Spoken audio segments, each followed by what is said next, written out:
Hello, my name is Josiah. I work at Madcap Coffee Company, and welcome to our Espresso at Home series. Today I'm going to be talking about 3 important components you should look out for when you are making espresso at home. The first component I want to talk about is your grinder. So there's 3 main types of coffee grinders: flat burr grinders, conical burr grinders, and blade grinders. So flat burrs are often found in cafes and commercial settings that grind exceptional quality coffee at very precise and consistent grind sizes. The next step down are conical burr grinders. Now these do a really great job at also grinding at consistent grind sizes at a little bit more affordable price. And those are what we're gonna be talking about today. Lastly though, blade grinders you wanna avoid, especially for espresso, because it's really challenging to get consistent grind sizes, and that's exceptionally important for espresso. So for these 2 grinders, they're both conical burr grinders. So starting with Breville's, this is the Breville Precision Grinder. Now, with this espresso machine, Breville has built in the grinder directly into the machine, eliminating some of the footprint that you might have if you had a separate grinder.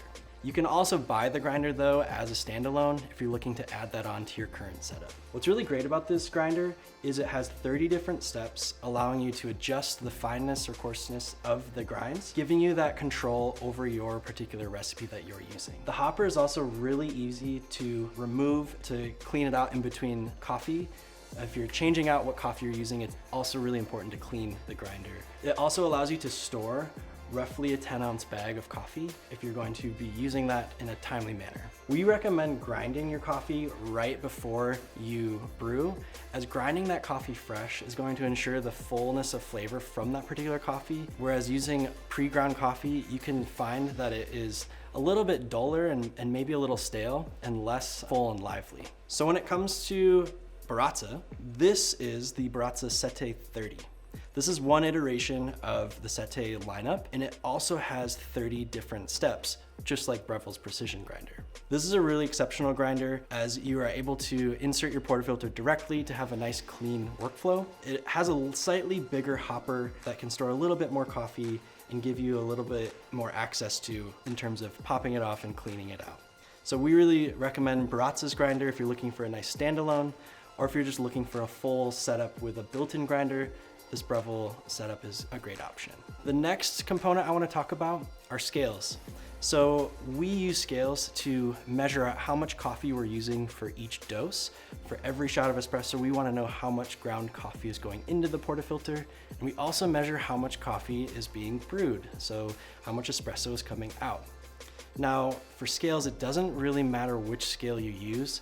We recommend these scales from Akaya or Brewista because they measure very precisely, but also have a time function built in. But if you're looking for a regular kitchen scale, you can certainly find one online at different price points. The last component I want to talk about is water. So water is really important for multiple reasons. First off, it's really important for achieving the ideal taste. If your water at home is something that you don't regularly drink, probably don't want to use it for brewing your coffee. Coffee, after it's brewed, is made up of a majority of water with some coffee stuff that's been extracted from coffee beans. So we recommend using filtered water, whether that's filtered from your tap or filtered in bottles, or you could buy distilled water and add third wave packets to it. Third wave makes a classic profile for regular brewing coffee or an espresso specific profile. And what that will do is add the ideal minerals to that water recipe for proper extraction and proper flavor of your espresso. The other reason using proper water is important is for the lifespan of your machines. You want to use good water to avoid mineral buildup, which will limit the lifespan of your machines and make it function a lot poorer over time. We have a video coming out later on in this series of how to avoid this buildup and how to clean and care for your equipment. So invest in these 3 components to optimize your espresso experience at home and be able to mimic that experience that you get in our cafes. Enjoy.